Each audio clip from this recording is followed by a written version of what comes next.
ଥରେ ଜଣେ ପ୍ରସିଦ୍ଧ ମହାତ୍ମାଙ୍କ ପାଖକୁ ଗୋଟିଏ ଲୋକ ଆସିଲା ଏବଂ କହିଲା, ମହାତ୍ମା, ମୁଁ ଆପଣଙ୍କୁ ଗୋଟିଏ ପ୍ରଶ୍ନ ପଚାରିବି। ମହାତ୍ମା କହିଲେ, ପଚାର, କ'ଣ ପଚାରିବ?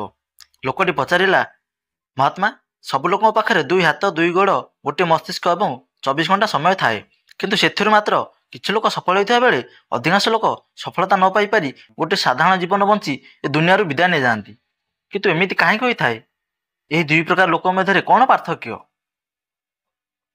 ଏହା ଶୁଣି ମହାତ୍ମା ଟିକେ ହସିଲେ ଏବଂ କହିଲେ, ସଫଳ ଏବଂ ଅସଫଳ ବ୍ୟକ୍ତି ମଧ୍ୟରେ କେବଳ ଗୋଟିଏ ଜିନିଷ ପାର୍ଥକ୍ୟ ଥାଏ ଏବଂ ସେହି ପାର୍ଥକ୍ୟ ହେଉଛି ସେମାନଙ୍କର ଅଭ୍ୟାସ।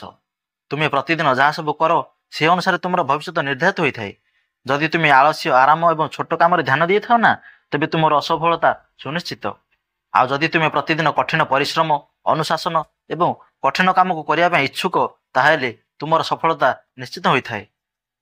କିନ୍ତୁ ଦୁର୍ଭାଗ୍ୟବଶତଃ ଅଧିକାଂଶ ଲୋକ ଅଜାଣତରେ ନିଜର ପରିବେଶ, ବାପା ମା ଏବଂ ଅନ୍ୟ ଲୋକମାନଙ୍କ ପାଇଁ ଏମିତି ଅଭ୍ୟାସ ଏବଂ ଦିନଚର୍ଯ୍ୟାରେ ବଢ଼ାଇଥାନ୍ତି ଯାହାକି ତାଙ୍କୁ ସଫଳ ହେବାରେ ବାଧା ପହଞ୍ଚାଇଥାଏ।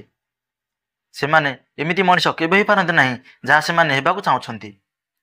ଅଧିକାଂଶ ଲୋକ କେବଳ ଖାଇବା, ପିଇବା, ଛୋଟମୋଟ କାମ କରିବା ଏବଂ ଶେଷରେ ନିଜ ଜୀବନର ଶେଷ ନିଶ୍ୱାସ ତ୍ୟାଗ କରିବାରେ ବିତାଇ ଦିଅନ୍ତି, କାହିଁକି ନା ଏମାନେ ଲୋକମାନଙ୍କ ଠାରୁ ଏହିସବୁ ଦେଖି ବଡ଼ ହୋଇ ଆସିଛନ୍ତି।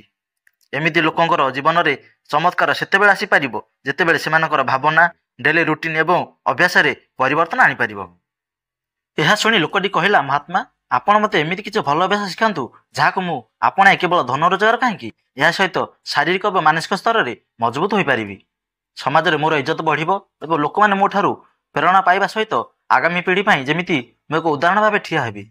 ତାପରେ ମହାତ୍ମା କହିଲେ, ମୁଁ ତୁମକୁ ଏମିତି 5ଗୋଟି ଅଭ୍ୟାସ ବିଷୟରେ କହିବି ଯାହାର ପ୍ରଭାବ ତୁମକୁ ସାଙ୍ଗେ ସାଙ୍ଗେ ଦେଖାଯିବ ନାହିଁ, କିନ୍ତୁ ଯଦି ତୁମେ ଏହି 5ଟି ଅଭ୍ୟାସକୁ ତୁମ ଜୀବନର ଅଂଶ ଭାବେ ଯୋଡ଼ିଦେବ ନା, ତୁମେ ଦୁନିଆର 99% ଲୋକଙ୍କ ଠାରୁ ଆଗରେ ରହିବ ଏବଂ ସଫଳତା ତୁମ ପାଦ ତଳେ ପଡ଼ିବ।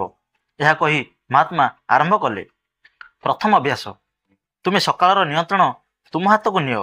ପ୍ରତ୍ୟେକ ଦିନ ସକାଳୁ ଆମ ପାଖରେ 2ଟି ବିକଳ୍ପ ରହିଥାଏ। ପ୍ରଥମେ ଏଠି ହେଉଛି ଆମେ ଶୋଇ ରହି ଲଗାତାର ସ୍ୱପ୍ନ ଦେଖିବା ଏବଂ ଦ୍ୱିତୀୟରେ ଆମେ ସକାଳୁ ଜଲ୍ଦି ଉଠି ସେ ସ୍ୱପ୍ନକୁ ପୂରଣ କରିବାରେ ଲାଗି ପଡ଼ିବା। କିନ୍ତୁ ଦୁର୍ଭାଗ୍ୟବଶତଃ ଅଧିକାଂଶ ଲୋକ ପ୍ରଥମ ଅଭ୍ୟାସକୁ ହିଁ ବାଛିଥାନ୍ତି ଏବଂ ବହୁତ ଡେରି ଯାଏ ସେମାନେ ମିଞ୍ଛଣା ଛାଡ଼ନ୍ତି ନାହିଁ।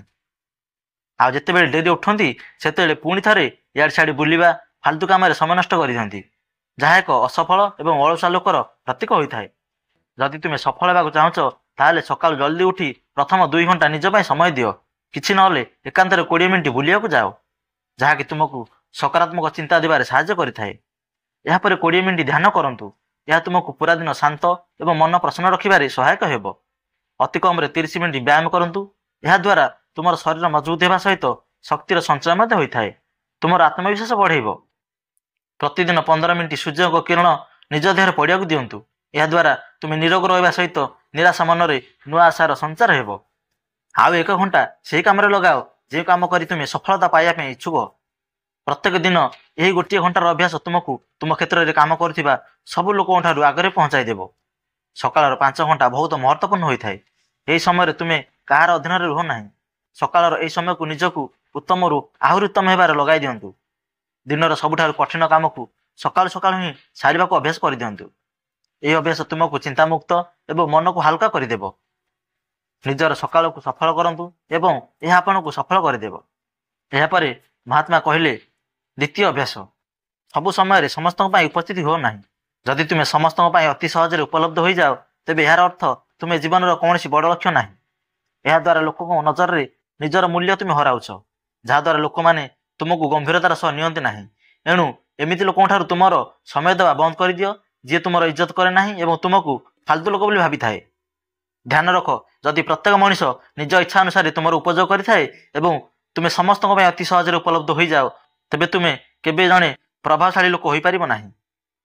ତୁମର ଏହି ଦୁର୍ବଳତା ଯୋଗୁଁ ଲୋକମାନେ ତୁମର ଭଲ ଗୁଣକୁ ବି ଧ୍ୟାନ ଦେବେ ନାହିଁ ଆଉ ତୁମକୁ ହାଲକା ଭାବିବେ।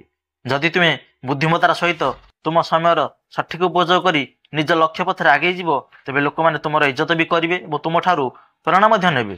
ମନେ ରଖ, ସୂର୍ଯ୍ୟର ଅନୁପସ୍ଥିତି ହିଁ ସୂର୍ଯ୍ୟର ମହତ୍ତ୍ୱକୁ ବୁଝାଇଥାଏ। ଯେତେ ସମୟ ବାଦଲ ଭିତରେ ସୂର୍ଯ୍ୟ ଲୁଚି ରହିବ, ଲୋକମାନଙ୍କର ଇଚ୍ଛା ବଢ଼ି ବଢ଼ି ଚାଲିବ ସୂର୍ଯ୍ୟଙ୍କୁ ଦେଖିବା ପାଇଁ। ଯେଉଁ ସୂର୍ଯ୍ୟକୁ ଖରାଦିନେ ଲୋକମାନେ ପସନ୍ଦ କରନ୍ତି ନାହିଁ, ସେହି ସୂର୍ଯ୍ୟକୁ ଶୀତ ଏବଂ ବର୍ଷା ଦିନେ ବ୍ୟାକୁଳ ହୋଇ ଚାହିଁଥାନ୍ତି। କିନ୍ତୁ ତୁମେ କେବଳ ଦେଖିବା ପାଇଁ କମ୍ ଉପସ୍ଥିତ ରହିବ ନାହିଁ। ତୁମେ ଏହି କାରଣରୁ କମ୍ ଉପସ୍ଥିତ ରହିବ କାରଣ ତୁମେ ତୁମ ସମୟର ଇଜ୍ଜତ କରୁଛ ଏବଂ ନିଜ କାମକୁ ନେଇ ଗମ୍ଭୀର ଅଟ। ଏହାପରେ ମହାତ୍ମା କହିଲେ, ତୃତୀୟ ଅଭ୍ୟାସ, ଶୀଘ୍ର ନିର୍ଣ୍ଣୟ ନେବା ଶିଖନ୍ତୁ। ଦୁର୍ବଳ ବିଚାରଧାରା ରଖୁଥିବା ଲୋକମାନେ ନିର୍ଣ୍ଣୟ ନେବାରେ ବହୁତ ସମୟ ନିଅନ୍ତି, କିନ୍ତୁ ଉଚ୍ଚ ପ୍ରଦର୍ଶନ କରୁଥିବା ଲୋକେ ବହୁତ ଶୀଘ୍ର ନିର୍ଣ୍ଣୟ ନେଇଥାନ୍ତି ଏବଂ ନିଜ କାମରେ ଲାଗିଯାଆନ୍ତି। ଶୀଘ୍ର ନିର୍ଣ୍ଣୟ ନେଉଥିବା ଲୋକ ଡେରିରେ ନିର୍ଣ୍ଣୟ ନେଉଥିବା ଲୋକଠାରୁ ଆଗରେ ରହିଥାଏ।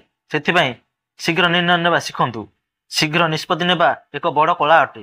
ଶୀଘ୍ର ନିଷ୍ପତ୍ତି ନେବା ଦ୍ୱାରା ଆମେ ଆମ ନିଷ୍ପତ୍ତିକୁ ମଧ୍ୟ ଦରକାର ସମୟରେ ବଦଳାଇ ଦେଇପାରିବା। ଅଧିକାଂଶ ଲୋକ କୁହନ୍ତି ଯେ ଅଧିକ ଖବର ଯାହା ପାଖରେ ଥାଏ ସେ ସେତେ ବୁଦ୍ଧିମାନ ହୋଇଥାଏ, କିନ୍ତୁ ଅଧିକ ଖବର ସଂଗ୍ରହ କରିବା ତୁମର କ୍ଷତି ମଧ୍ୟ ହୋଇପାରେ। ଯଦି ତୁମେ ତୁମର ଅଧିକାଂଶ ସମୟ ଖବର ସଂଗ୍ରହ କରିବା, ଭାବିବା ଏବଂ ଯୋଜନା କରିବା ବିଷୟରେ ସମୟ ବିତାଉଛ, ତେବେ ତୁମର କମ୍ ସମୟ ସେ କାମ କରିବାରେ ଲଗାଉଛ। ତେଣୁ ତୁମେ ଅଧିକ ଖବର ସଂଗ୍ରହ କରିବା ପରିବର୍ତ୍ତେ କିଛି ସମୟ ସେହି ବିଷୟରେ ଭାବିନିଅ, ଆଉ ଯଦି ନିର୍ଣ୍ଣୟ ନେଇଗଲ ତେବେ ସେହି ରାସ୍ତାରେ ଆଗେଇ ଚାଲ। ଏହାପରେ ମହାତ୍ମା କହିଲେ, ଚତୁର୍ଥ ଅଭ୍ୟାସ, ତୁମେ ତ୍ୟାଗ କରିବା ଶିଖ। ତୁମେ ଚାହଁ ବା ନ ଚାହଁ ତୁମକୁ ସବୁବେଳେ କିଛି ନା କିଛି ତ୍ୟାଗ କରିବାକୁ ପଡ଼ିବ। ଯଦି ତୁମେ ତୁମର ଲକ୍ଷ୍ୟ ପାଇଁ ତ୍ୟାଗ କରିବ ନାହିଁ, ତାହେଲେ ତୁମର ଲକ୍ଷ୍ୟକୁ ତ୍ୟାଗ କରିବାକୁ ପଡ଼ିବ। ଯେତେବେଳେ ତୁମେ ସମୟ ନଷ୍ଟ କରିଥାଅ, ସେତେବେଳେ ତୁମେ ତୁମର ସୁନେଲି ଭବିଷ୍ୟତ ମଧ୍ୟ ବର୍ବାଦ କରିଥାଅ। ଯଦି ତୁମେ ସଫଳ ହେବାକୁ ଚାହୁଁଛ, ତେବେ ତୁମ ସାଙ୍ଗସାଥି ମଧ୍ୟ ଛାଡ଼ିବାକୁ ପଡ଼ିବ, ଯେଉଁମାନେ କି ତୁମକୁ ପଛକୁ ଟାଣିଥାନ୍ତି। କିଛି ସମୟ ପାଇଁ ତୁମକୁ ତୁମର ପସନ୍ଦର ଖାଦ୍ୟ, ଆରାମ, ଘର ଏବଂ ବନ୍ଧୁବାନ୍ଧବକୁ ମଧ୍ୟ ତ୍ୟାଗ କରିବାକୁ ପଡ଼ିବ। କିନ୍ତୁ ଏହି ତ୍ୟାଗ ସବୁବେଳେ ସହଜ ହୋଇନଥାଏ। ଯେତେବେଳେ ତୁମେ ଯୌବନ ବୟସରେ ଉପସ୍ଥିତ, ସେତେବେଳେ ତୁମକୁ ଏହା ଲାଗିଥାଏ କି ମୁଁ ମୋର ଆରାମ ଏବଂ ଖୁସି କାହିଁକି ଛାଡ଼ିବି?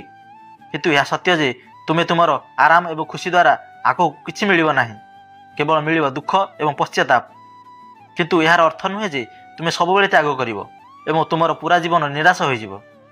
ଏହି ତ୍ୟାଗ କିଛି ସମୟ ପାଇଁ। ଗୋଟେ ଥର ସଫଳ ହୋଇଗଲା ପରେ ତୁମକୁ ଆଉ ସେତିକି ତ୍ୟାଗ କରିବାକୁ ପଡ଼ିବ ନାହିଁ ଯେତିକି ତୁମେ ଆଜି କରୁଛ। କିନ୍ତୁ ସମସ୍ୟା ଏହା ଯେ ଅଧିକାଂଶ ଲୋକଙ୍କୁ ତୁରନ୍ତ ସଫଳତା ଦରକାର ଏବଂ ଖୁସି ଦରକାର, ଯାହା ଆଜି ସେମାନଙ୍କୁ ଛୋଟ ମୋଟ ତ୍ୟାଗ କରିବା ପାଇଁ ଅଟକାଉଅଛି। କିନ୍ତୁ ତ୍ୟାଗର ପ୍ରକୃତ ଅର୍ଥ ହେଲା ତୁମେ ମଣିଷ ଭାବରେ ତୁମର ସର୍ବୋଚ୍ଚ କ୍ଷମତାରେ ପହଞ୍ଚି ପାରିବ, ଆଉ ତୁମେ ସବୁ ହାସଲ କରିପାରିବ ଯାହାର ତୁମେ ସ୍ୱପ୍ନ ଦେଖୁଛ।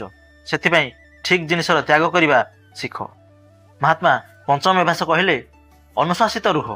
ଏପର୍ଯ୍ୟନ୍ତ ମୁଁ ତୁମକୁ ଯେତେ ସବୁ ଅଭ୍ୟାସ ବିଷୟରେ କହିଲି, ସେସବୁର ମୂଲ୍ୟ କିଛି ନୁହଁ ଯଦି ତୁମେ ଅନୁଶାସନ ଭିତରେ ରହିବ ନାହିଁ। ପ୍ରତ୍ୟେକ ମଣିଷ ଅନୁଶାସନର ମହତ୍ତ୍ୱ ଜାଣିଥାଏ, କିନ୍ତୁ ଅନୁଶାସନ ମଧ୍ୟରେ ରହିପାରେ ନାହିଁ। ଅନୁଶାସନର କଥା କହିବା ଏବଂ ଲୋକଙ୍କୁ ପାଳନ କରିବା ମଧ୍ୟରେ ବହୁତ ପାର୍ଥକ୍ୟ ଥାଏ। କିନ୍ତୁ ଗୋଟିଏ ଅନୁଶାସିତ ଜୀବନ ବଞ୍ଚିବା ଏତେ ବି କଷ୍ଟ ନୁହେଁ ଯେତିକି ଆମକୁ ଏହା ଲାଗୁଛି। ଯଦି ତୁମେ ନିଜ ପ୍ରତି ସଚୋଟ ଅଟ, ତେବେ ଏହା ତୁମ ପାଇଁ ଅତି ସହଜ। ତେଣୁ ତୁମେ ପ୍ରତିଦିନ ସେହି କାମ କରିବା ଆରମ୍ଭ କରିଦିଅ ଯାହା ତୁମେ କରିବାକୁ ଚାହୁଁଛ। ତୁମ ମନ ଥାଉ ବା ନଥାଉ, ଆରମ୍ଭ ତୁମର ସକାଳର ସେଜନ ହିଁ କରିଦିଅ। ସକାଳୁ ଯେମିତି ନିଦ ଭାଙ୍ଗିବ, ଅଳସୁଆ ଭଳି ନ ପଡ଼ି ସାଙ୍ଗେ ସାଙ୍ଗେ ଶଯ୍ୟା ତ୍ୟାଗ କରିଦିଅ। ବ୍ୟାୟାମ କର, ସ୍ନାନ କର, ଧ୍ୟାନ କର, ପୁଣି ତୁମର ସବୁଠାରୁ ଜରୁରୀ କାମରେ ଲାଗିଯାଅ। ଅନୁଶାସନ ତୁମର ଲକ୍ଷ୍ୟ ଆଡ଼କୁ ଟାଣି ନେବ। ଆମେ ବିପରୀତ ପରିସ୍ଥିତିରେ ମଧ୍ୟ ନିଜକୁ ଶାନ୍ତ ରଖିପାରିବା। ଅନୁଶାସନର କମ୍ ହେବା ଦ୍ୱାରା ଆମର ଆତ୍ମବିଶ୍ୱାସ ମଧ୍ୟ କମ୍ ହୋଇଯାଏ ଏବଂ କମ୍ ଆତ୍ମବିଶ୍ୱାସ ସହିତ କରାଯାଇଥିବା କାମରେ କେବେ ହେଲେ ସଫଳତା ମିଳେ ନାହିଁ। ସେଥିପାଇଁ ତୁମର କମ୍ ଆତ୍ମବିଶ୍ୱାସ ସହିତ ଲଢ଼େଇ କରି ଅନୁଶାସନକୁ ମଜବୁତ କରୁଥାଅ, କାହିଁକିନା ଅନୁଶାସନ ଦ୍ୱାରା ହିଁ ଅନ୍ୟ ଅଭ୍ୟାସକୁ ନିଜର ସଫଳତା ପାଇଁ ଉପଯୋଗ କରିପାରିବେ। ଭିଡ଼ିଓଟି କେମିତି ଲାଗିଲା? ଭଲ ଲାଗିଲେ ଲାଇକ୍ କରିବା ସହିତ ଚ୍ୟାନେଲକୁ ସବସ୍କ୍ରାଇବ୍ କରିଦିଅନ୍ତୁ ଏବଂ ଅନ୍ୟମାନଙ୍କ ମଧ୍ୟରେ ସେୟାର କରିବାକୁ ଜମାରୁ ଭୁଲିବେନି।